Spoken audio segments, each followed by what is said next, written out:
How to change time on a Fitbit. If your Fitbit is showing the wrong time, don't worry.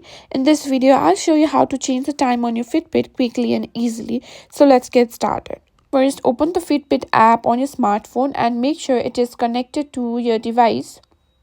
Now, tap on your profile icon in the top left corner of the screen and simply go to Fitbit settings. Here you can find an option called date, time and units. Tap on it. Here, as you can see, you have time zone. Simply tap on it.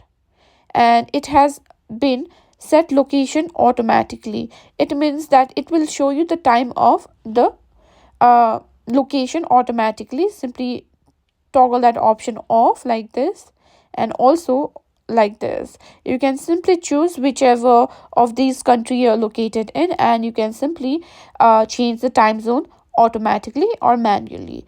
And that's it. You've successfully changed the time on your Fitbit. And if the time still doesn't update, you can try restarting your Fitbit, restart your phone, and make sure Bluetooth is enabled.